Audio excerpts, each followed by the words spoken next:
अस्सलाम वालेकुम जी। Jawad Hafeez, stock market expert, life and business coach, आपके साथ एक नई वीडियो में।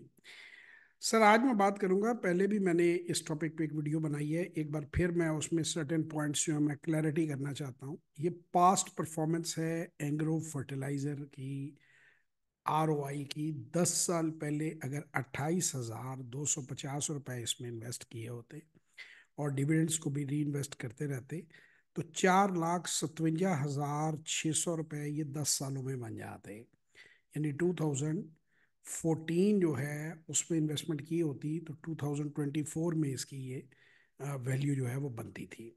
ये बनता है 1619%। 10 सालों में 28,250 रुपये अगर 4,57,600 में कन्वर्ट हो जाएं तो ये टोटल बनते हैं 1619%। अब इसका कतन ये मतलब नहीं है कि आपको मैं ये कह रहा हूँ कि आप मुंह उठाकर ब्लाइंडली किसी भी कंपनी के शेयर ले लेंगे और वो 10 साल बाद 1600 1700% बढ़ जाएंगे। मैंने पहले भी मिसाल हेस्कॉल की दी थी। मैं उसकी मिसाल भी आपको दे देता हूँ। उसकी अगर आप चाहें तो मैं ग्राफ भी आप लोगों के साथ शेयर कर देता हूँ, आप लोगों को दिखाने के लिए कि ऐसा नहीं होता कि आप कोई भी आंखें बंद करके शेयर ले लें तो वो कई सालों बाद बढ़ जाएगा। बाद शेयर जीरो भी हो जाते हैं, नील भी हो जाते हैं। तो फिर उसका हल क्या है? उसका हल ये है कि आप हर 3 महीने बाद, मैंने गुजारिश की थी उस वीडियो में, आपकी स्टॉक रिपोर्ट आती है जिसमें 3 महीने के स्याको सबाक सारी बातें, साथ मार्केट न्यूज, साथ दूसरी चीजें आपको पता चलती हैं। और यही वो चीजें हैं जो हम अपनी वीडियोस में आपको सिखाते हैं कि आपने किन पॉइंट्स को देखना है। और अगर आपको लगे कि कंपनी की मुनाफा डैम्पन हो रहा है, उसको आपने हर 3 महीने बाद रीवैल्यू करना है। अगर उसमें ग्रोथ है तो फिर आपने उसको मेंटेन करना है, फिर आपने कुछ भी करने की जरूरत नहीं है। और अगर वो डैम्पन हो रहा है तो फिर आपने मौका ढूंढ के उसमें से निकल के किसी और अच्छी कंपनी में घुस जाना है। मैं ये कोई बाय कॉल नहीं दे रहा। मैं दोबारा कह रहा हूँ कि ये ऑल टाइम हाई पे शेयर है। अगर मेरे कहने से लोगों ने इसमें खरीद लिया, वैल्यूएशन उन्हें ना आती हुई, तो वो पैनिक होंगे, नीचे बेचेंगे, फिर ऊपर खरीदेंगे, फिर नीचे बेचेंगे और लॉस करेंगे। और 99.999% लोग यही काम करते हैं। मैंने आपके साथ 3 किताबों का जिक्र किया उस वीडियो में, मैं उसको दोबारा आपको रिपीट कर रहा हूँ। एक इंटेलिजेंट इन्वेस्टर है, बेंजामिन ग्राहम की किताब है। एक सिक्योरिटी एनालिसिस है, ये भी बेंजामिन ग्राहम की किताब है। ये गालबन 1930 के अराउंड लिखी गई हैं दोनों किताबें। प्रिंसिपल्स इसके वही हैं वैल्यू इन्वेस्टमेंट के आज भी। उसके बाद मैंने आपसे दुनिया का बेहतरीन फंड मैनेजर पीटर लिंच का नाम लिया। उनकी बहुत सी किताबें हैं, वन अप वॉल स्ट्रीट का आपको हवाला उसमें मैंने दिया। ये सारी किताबें ये कहती हैं कि अगर आपको वैल्यू निकालनी आती है, वैल्यूएशन करनी आती है कंपनी की, जो कि इतनी मुश्किल नहीं है। चंद चीज़ों को आपने देखना होता है, कुछ कैलकुलेशंस करनी होती हैं और कुछ चीज़ों की बेस पे आप कंपनी की एक वैल्यू निकाल। तो बड़ी सीधी सी बात है। ये चाहे मटर हो चाहे टमाटर हो, आपने केचप की फैक्ट्री है वो खरीदनी है, आपने स्टोर करनी है, या कोई आपने कोई भी चीज़ लेनी है, आलू लेनी है, टिंडे लेने हैं, वॉट एवर, घी लेना है, ऑयल लेना है। अगर आप उसकी वैल्यूएशन निकालनी आती है, आपको पता है कि इसकी प्रोडक्टिव पैदावारी सलाहियत कितनी है। जैसे एक मकान है, आपको पता है उसका किराया कितने पे चढ़ सकता है। दुकान है, आपको पता है उसका किराया कितने पे चढ़ सकता है। उसके साथ रिवर्स करके उसकी वैल्यू निकलती है। ये दुनिया का हमारा वाहिद मुल्क है जिसमें प्रॉपर्टी में अब सट्टेबाजी बंद हो जाएगी। प्लॉट प्लॉट फाइल फाइल लोग खेलते थे। सट्टा जिसने करना है उसने प्रॉपर्टी में भी सट्टा ही करना है। उसने रुई में भी, कॉटन में भी सट्टा ही करना है। उसने फूड में भी सट्टा करना है, कमोडिटीज में भी सट्टा करना है, सोने में भी सट्टा करना है, करेंसी में भी सट्टा करना है। जो जुआरी है उसने जुआ ही खेलना है। लेकिन जो सरमायाकार है, इन्वेस्टर है, उसने वैल्यूएशन निकालनी सीखनी है और उस वैल्यूएशन की बेस पे उसने सेलिंग करनी है। अब एक बंदा जो ऑफिस सेंटर में बैठा हुआ है, उसको पता है कि 2 साल पुराना लैपटॉप जो है उसके क्या फीचर्स हैं और मैक्सिमम प्राइस उसकी क्या मिल सकती है। मैं जाकर वहां पे मुंह उठाकर लैपटॉप करोड़ रुपए के खरीद लूंगा तो 50 लाख में बेचूंगा, 50 लाख का मैं घाटा करूंगा। पहले मुझे समझना है कि वो चीज़ क्या है, उसके स्पेक्स क्या हैं। वो आगे जाके समुद्र में तो नहीं फेंक देनी ना, रावी में तो नहीं फेंक देने लैपटॉप्स। आगे वो कहीं मार्केट में निकल सकते हैं। वही अगर मेरा उन कॉलेजों स्कूलों के साथ मेरा राब्ता है, मुझे पता है यार इतने स्कूल खुल रहे हैं, इनको इतने लैपटॉप्स की रिक्वायरमेंट है, इतने कॉलेज खुल रहे हैं, स्टूडेंट्स हैं, ये फलां यूनिवर्सिटी के स्टूडेंट्स के काम आ जाता है, इस लेवल का लैपटॉप है, तो मैं आंखें बंद करके मंगवाऊंगा और धड़ाधड़ बेचूंगा। और अगर ना मुझे फीचर्स का पता है, यानी वही बात घुमा फिरा के वैल्यूएशन पर आ जाती है।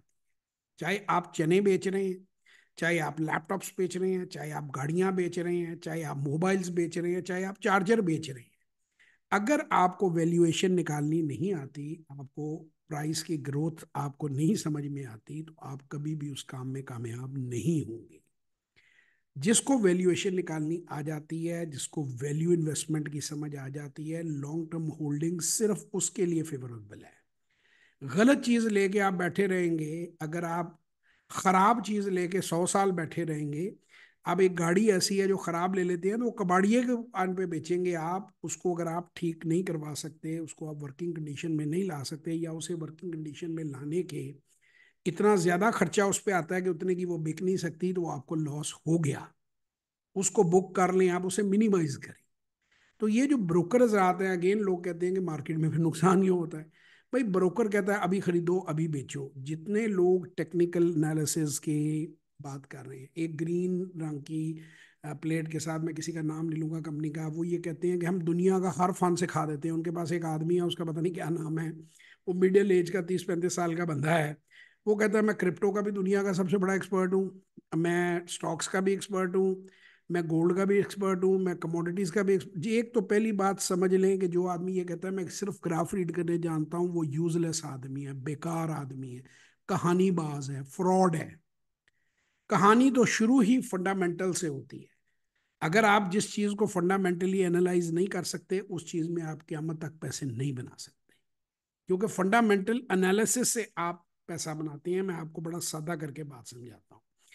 अगर आपकी बेकरी है, आप केक बेचते हैं, आप लेयर्स हैं, या कोई तहजीब है, या कोई बड़ा ब्रांड है, केक्स एंड बेक्स हैं, कोई भी what ever the brand is, आपको अपनी टारगेट मार्केट का पता है, आपको अपने इंग्रेडिएंट्स का पता है, आपको कॉस्ट प्राइस का पता है, और आपको पता है आपका केक कितनी प्राइस फेच कर सकता है। आप सिर्फ डंडियां बना के मार्केट में आप ये कह दें कि जी मैं उससे सारा सिस्टम समझ गया हूं, तो आप नहीं समझ गए। ये कैंडल्स कोई भी बड़ा प्लेयर बना सकता है। कैसे बना सकता है भाई? 1 मिलियन शेयर का, फर्ज करें 100 रुपए का शेयर है, 10 लाख शेयर 10 करोड़ रुपए का हुआ, तो 10 करोड़ रुपया is a peanut for them. वो 1 मिनट में आपकी कैंडल कहाँ से उठाकर कहाँ बना देंगे। तो कैंडलें बनाने से और कैंडलें पढ़ने से अगर लोग अमीर होते होते, ये बेवकूफ़ हैं। ये लोगों को ट्रक की बत्ती के पीछे लगा रहे हैं, कोई 9 बता रहा है, कोई 6 बता रहा है, कोई घड़ी की टांगें खोल के बता रहा है, कोई घड़ी के कांटे खोल के बता रहा है। ये सब का सब बकवास है, बुलशिट है, फ्रॉड है, धोखा है, झूठ है। एक तंदूर के ऊपर भी एक इंसान जो रोटी बेच रहा है ना तंदूर पे, उसको पता है कि ये आटा कितना मुझे कॉस्ट कर रहा है, इतनी गैस के मेरा बिल है, इतने मेरे सर्वर, इतने की रोटी बिकेगी तो मुझे मुनाफा है, वरना मुझे घाटा है। तो इस काम में क्या है कि जिस कंपनी में एसेट में आप पैसा डालते हैं, उसकी डंडियां, वॉरेन बफेट तो डंडियां नहीं देखता, वो तो कैंडल स्टिक में डंडियां, मजाकन कह रहा हूँ देसी तौर पे, वो तो कैंडल स्टिक देख के काम नहीं करता। पीटर लिंच तो कैंडल स्टिक देख के काम नहीं करता। चार्ली मंगर तो कैंडल स्टिक देख के काम नहीं करता। कैंडल स्टिक वाला ड्रामा इन्वेस्टमेंट बैंकर ने और ब्रोकर ने मिल के रचाया हुआ है, क्योंकि जो बड़े प्लेयर्स हैं उन्हें गधे चाहिए होते हैं, उन्हें जामे शहादत नोश करने के लिए इन्वेस्टर चाहिए होते हैं, बेवकूफ़ चाहिए होते हैं जो कैंडल्स देखकर काम करते हैं। उन बेवकूफ़ों को बेवकूफ़ बनाने के लिए 10 बार वो कैंडल को सही बिहेव कराते हैं, 11वीं बार वो डिसेप्शन मारते हैं, उसमें वो अपना काम डाल जाते हैं। आपको अप ट्रेंड दिखाते हैं कि जी आप होगा, ये जब इसको तोड़ देगा, मेरा कई बार इनसे बात हुई है, वो ये ग्राफ एनालाइज कैसे करेंगे, ड्रामा कैसे करेंगे। ओहो, अगर इसने 103 तोड़ दिया, इसने 103 तोड़ दिया है, मैंने कहा जी अब क्या होगा, अभी देखें, अब इसे 104 तोड़ दिया है, ये अपवर्ड ट्रेंड हो गया। 3 दिन बाद वही शेयर 100 रुपए पे आता है, कहते हैं हो स्टॉप लॉस हिट कर दो, आपने अपने स्टॉप लॉस नहीं लगाया, आपको इसलिए नुकसान। ओ भाई, कैंडल तो है ही कोई नहीं, वो कैंडल तो जैसी कहो मैं बना देता हूँ तुम्हें, मेरे जैसे प्लेयर जो है वो कैंडल्स बना लेते हैं। ये कौन सा काम है कैंडल बनाना? रुपया 2 4 5 10 20 50 करोड़ आपके हाथ में हो, आपका ख्याल है बैंकों के पास, इन्वेस्टमेंट बैंकों के पास पैसे नहीं है? ये जो बड़े बड़े ब्रोकर हैं, इनके पास पैसे नहीं है? पंजाबी में इसको कहते हैं सज्जी दिखा के खब्बी मारना। ये आपको जाली ट्रेंड्स बना के उसके बाद उसे अपसेट कर देते हैं। ब्रोकर इनके साथ मिले हुए हैं, वो आपको बेवकूफ़ बनाते हैं।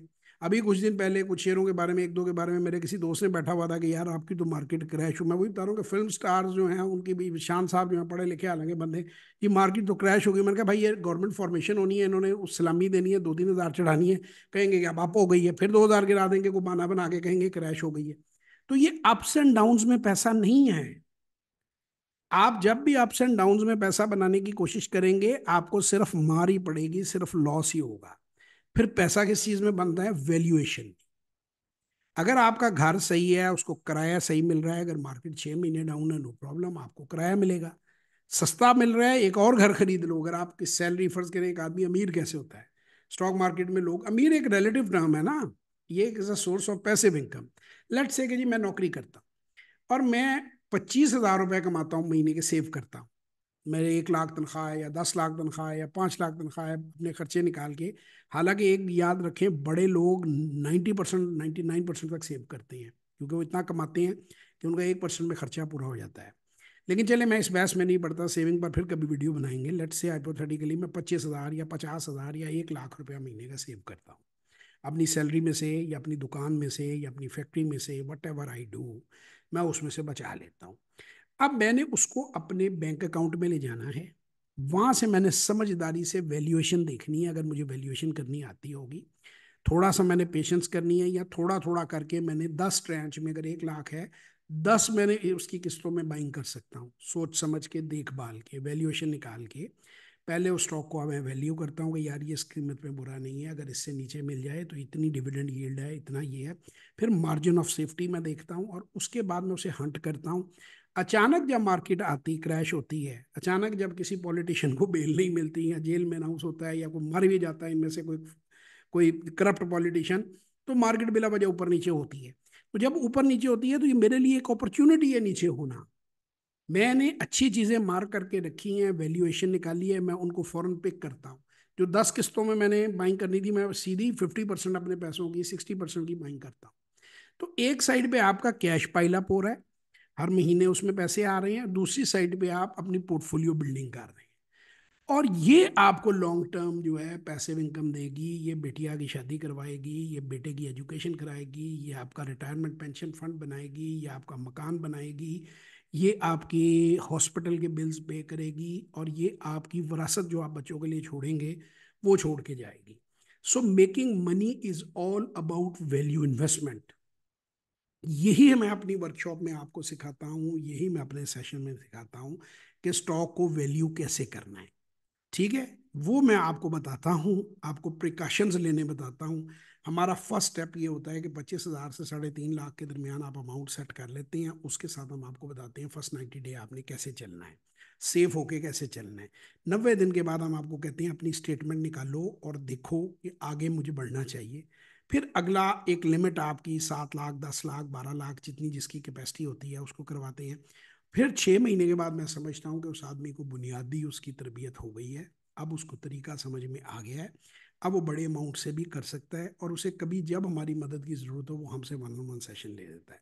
अगर मार्केट में उसको गुरुज मिल गए हैं, उसको कोई ऐसे लोग हैं जिनसे वो समझ सकता है, तो वो शौक शौक से समझिए, हमें कोई शौक नहीं है, हमारी ये वीडियोस बनी है, जो आपको वैल्यू इन्वेस्टमेंट सिखा रहा है आप उससे सीख लें। मुझे कोई, मैं ये तो कह ही नहीं रहा कि आप मुझसे सीखें, और ना मुझे कोई इतनी ज्यादा इस काम में बचत है। मैं तो कहता हूँ सीखो, किसी से भी सीखो, सीखो, काम करो, मगर सीख कर करो।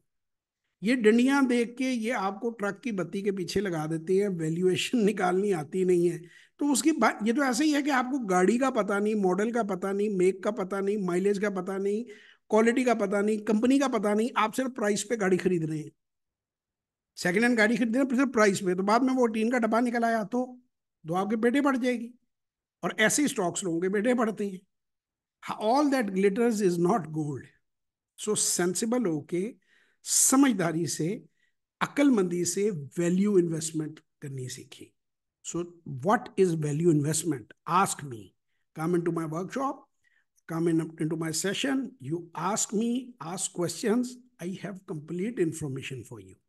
वो अगर मैं वीडियो बना भी दूंगा, उस वीडियो पे एतराजात ज्यादा उठेंगे, वो समझ नहीं आएगी आपको। जो Q&A होता है, जो क्वेश्चन एंड आंसर होता है, जब आप पूछते हैं, जब आप बातें समझते हैं, तो क्लैरिफाई हो जाती हैं चीजें, और फिर आपको अच्छे से काम आता है। सो दैट्स ऑल कि वैल्यू इन्वेस्टमेंट क्या है और कैसे की जाती है, और लॉन्ग टर्म इन्वेस्टमेंट कैसे करनी है, कैसे पैसा बन सकता है। This is what today's video is all about. 03009466 और 0336424234 पे व्हाट्सएप वॉइस और टेक्स्ट मैसेज करें और हमारे साथ किसी वर्कशॉप या सेशन में तशरीफ लाएं और कामयाबी से स्टॉक मार्केट में सरमायाकारी करनी सीखें। बहुत शुक्रिया, इंशाल्लाह आपसे किसी वर्कशॉप में मुलाकात